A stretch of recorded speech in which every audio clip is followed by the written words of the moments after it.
ائمہ غلط تھے نہ علماء غلط تھے، غلط کوئی نہیں تھا، غلط ہم تھے۔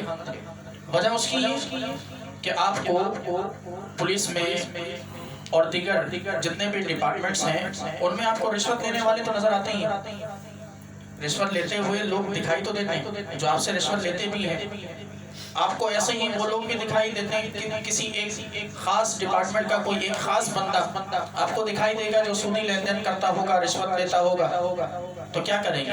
پورے ڈپارٹمنٹ کو گالی دینا شروع کریں گے؟ نہیں نا، ہماری غلطی تھی، ہم غلط بندے تک پہنچے، ہمیں اس سے اچھا بندہ تلاش کرنا چاہیے تھا۔ ہماری غلطی تھی کہ ہم نے اس بندے کو چیک نہیں کیا، ہم نے اسے دیکھا بالا نہیں، ہم نے بس اندھوں کی طرح اس کے ہاتھ میں اپنا ہاتھ دے دیا اور اپنی عزتیں اسے تھما دی۔ ہم ایک فروٹ بھی لینے جاتے ہیں، کوئی پھل لینے جاتے ہیں، کیا طرز عمل ہوتا ہے؟ جو پہلا ٹھیا نظر آئے اسی سے لے لیں؟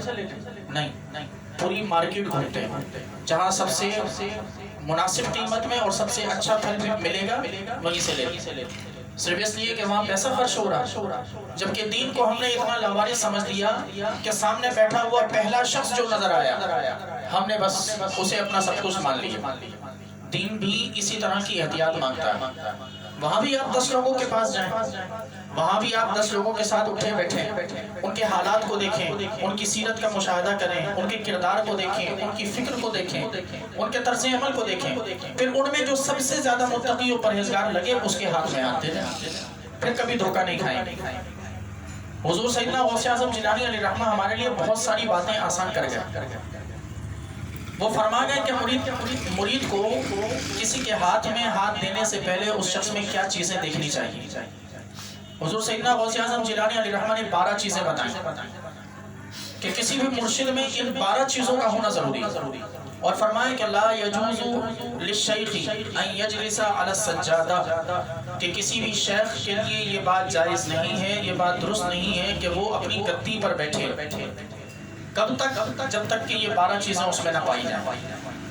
فرماتے ہیں کہ 2 باتیں اللہ تعالیٰ کی صفات کا مظہر، 2 باتیں حضور کی صفات کا مظہر، 2 باتیں حضرت ابوبکر کی صفات کا مظہر، 2 باتیں حضرت عمر کی سیرت سے لی گئی، 2 باتیں حضرت عثمان کی سیرت سے لی گئی، 2 باتیں حضرت علی المرتضی رضی اللہ تعالیٰ عنہ کے سیرت و کردار سے ماخوذ۔ یہ ٹوٹل ان 6 ہستیوں کی سے ماخوذ 12 صفات جس ایک شخص میں دیکھیں پھر اس شخص پر آپ اپنا سب کچھ قربان کر دیں، وہ شخص غلط نہیں ہو سکتا۔ فرماتے ہیں کہ اللہ تعالیٰ کی جو جن 2 صفات کا مظہر مرشد کو ہونا چاہیے ان میں سے پہلی صفت ہے ستاریہ، سب سے پہلی صفت ستاریہ، ستار ہونا۔ اللہ کے بارے میں عقیدہ ہے نا کہ وہ ہماری عیبوں کی پردہ پوشی کرتا ہے، وہ ہمارے عیبوں کو چھپاتا ہے، تو یہ خوبی مرشد میں بھی ہونی چاہیے۔ ایسا نہ ہو کہ کوئی مرید اپنے دل کا سارا حال جا کر اپنے مرشد کو بتائے اور مرشد بعد میں آنے والے کو کہے کہ دیکھو فلاں شخص آیا تھا، اس کے ساتھ یہ مسئلہ تھا، میں نے اس کے ساتھ ایسا اسے اس کا مسئلہ حل کر کے دے دیا۔ ایسا نہ ہو، وہ ایک کے مسائل کو، وہ ایک کی خرابیوں کو، ایک کی خامیوں کو وہ دوسروں کے سامنے بیان نہ کریں، کیونکہ اللہ تبارک و تعالیٰ کا یہ طرز عمل ہے۔ آپ نے کبھی سوچا کہ رات کی تاریکی میں اٹھ کر تہجد کے وقت آپ رات کی تاریکی میں اٹھ کر اپنے رب کے سامنے اپنے سارے گناہوں کا اعتراف کریں؟ پروردگار میں نے وہ گناہ بھی کیا، رب میں نے وہ گناہ بھی کیا، اے اللہ میں نے وہ گناہ بھی کیا، اب میں تجھ سے معافی مانگتا ہوں، مجھے بخش دے۔ کبھی آپ نے سوچا یا کبھی سنا کسی سے کہ اس طرح کی توبہ کے بعد اللہ تبارک و تعالیٰ نے آپ کے اس گناہ کو لوگوں کے سامنے کھولا؟ نہیں ہو سکتا، کیونکہ اللہ سے بڑھ کر، اس سے بڑھ کر کوئی ستار نہیں ہے، اور بالخصوص جو بندہ اس کے سامنے آ کر توبہ کر لے سچے دل سے، وہ اس کی تو یقینی پردہ پوشی فرماتا ہے، یقیناً اس کی پردہ پوشی فرماتا ہے۔ تو مرشد کو سب سے پہلے ستار ہونا چاہیے۔ اسی طرح فرمایا کہ دوسری صفت جو اللہ تعالیٰ کی صفات کا مظہر ہو، وہ فرمایا کہ مرشد کو غفار ہونا چاہیے اللہ تعالیٰ کی طرح، جیسا کہ رب تعالیٰ درگزر کرنے والا، معاف کرنے والا ہے۔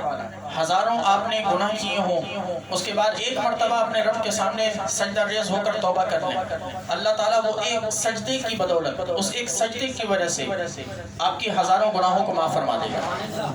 وہ معاف فرما دیتا ہے، کیونکہ وہ تو چاہتا ہے کہ کوئی مجھ سے معافی مانگے، وہ چاہتا ہے کہ لوگوں کو جہنم سے نکال کر جنت میں داخل کرے، اور اس کی رحمت بہانے تلاش کرتی ہے۔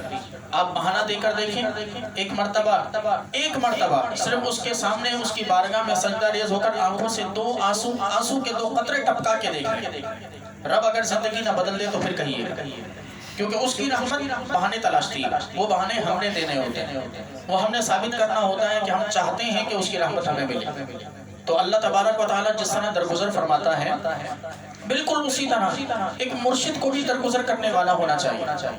لیکن آج کل کے بعض پیر ایسے بھی ہمیں ملتے ہیں کہ مجال نہیں کہ کوئی مرید کھڑا ہو کر ان کے سامنے کوئی بات کر دے، مجال نہیں کہ کوئی مرید کھڑا ہو کر ان کے سامنے کوئی بات کہہ دے۔ معاف کرنا تو دور کی بات ہے، وہ آئندہ اسے اپنے قریب بھی نہیں آنے دیں گے۔ تو یہ مرشد کی حقیقت نہیں ہے، یہ مرشد کی اصلیت نہیں ہے۔ مرشد ہمیشہ وہ اپنائے کہ جس میں رب تعالیٰ کی یہ دونوں صفات، وہ ستار بھی ہو، وہ غفار بھی ہو۔